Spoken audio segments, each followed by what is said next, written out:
നമസ്കാരം.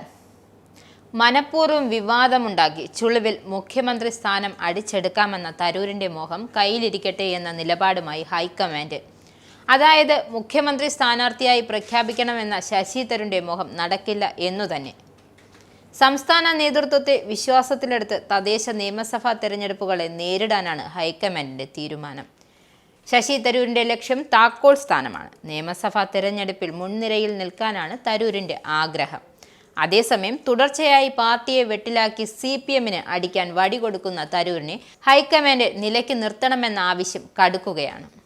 സംസ്ഥാനത്ത് ഭാഗ്യം പരീക്ഷിക്കാൻ നല്ല അവസരമാണ് 2026. പക്ഷേ ആരും പരിഗണിക്കുന്നില്ല. ഈ വിഷമത്തിൽ നിന്നാണ് തരൂരിന്റെ വിമർശനങ്ങളത്രയും പിറക്കുന്നത്. 2026 നിയമസഭാ തിരഞ്ഞെടുപ്പ് സ്വപ്നം കണ്ട ചില ചരടുവലികൾ നേരത്തെ നടത്തിയതാണ് തരൂർ. പക്ഷേ ലോക്സഭാ തിരഞ്ഞെടുപ്പിൽ തിരുവനന്തപുരത്ത് കഷ്ടിച്ച് കടന്നുകൂടിയത് മൂല്യങ്ങ് കുറച്ചു. AICC അധ്യക്ഷ സ്ഥാനത്തേക്ക് മത്സരിച്ചപ്പോൾ MK രാഘവനിൽ തുടങ്ങി KS ശബരിനാഥൻ വരെയുള്ളവർ തരൂരിന് പരസ്യ പിന്തുണ പ്രഖ്യാപിച്ചിരുന്നു. എന്നാൽ ഇവരിൽ പലർക്കും തരൂരിനോട് ആഭിമുഖ്യം തുടരുന്നുണ്ടെങ്കിലും പുതിയ വിവാദങ്ങളിൽ ഒപ്പമില്ല എന്നതാണ് സത്യം. പല കാര്യങ്ങളും യോജിക്കാതെ സംസ്ഥാനത്തെ മുതിർന്ന നേതാക്കളാകട്ടെ തരൂരിനെതിരായ കാര്യത്തിൽ ഒന്നുചേരുകയാണ്.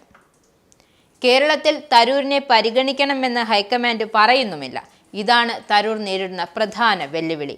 അതേസമയം നിരന്തരം അവഗണിച്ച് തരൂരിനെ പുറത്തേക്ക് പോകാൻ പ്രേരിപ്പിച്ചാൽ സംസ്ഥാന നേതൃത്വം അതിൻ്റെ പാപഭാരം ചുമക്കേണ്ടി വരും.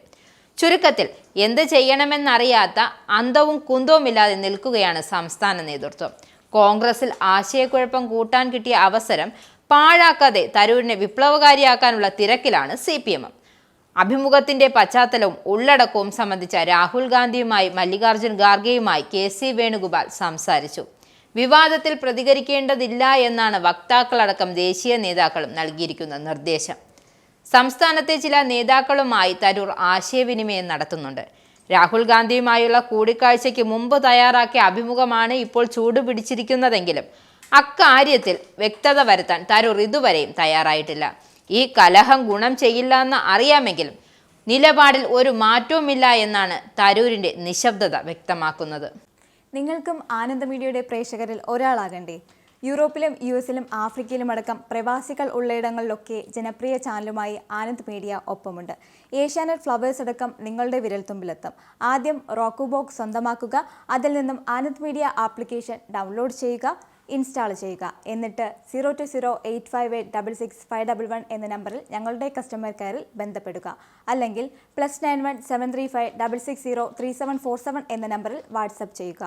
ആനന്ദ് മീഡിയയുടെ സേവനങ്ങൾ സ്വന്തമാക്കുക. മറ്റു ചാനലുകൾക്കൊപ്പം ആനന്ദ് TVയും എൻജോയ് ചെയ്യുക.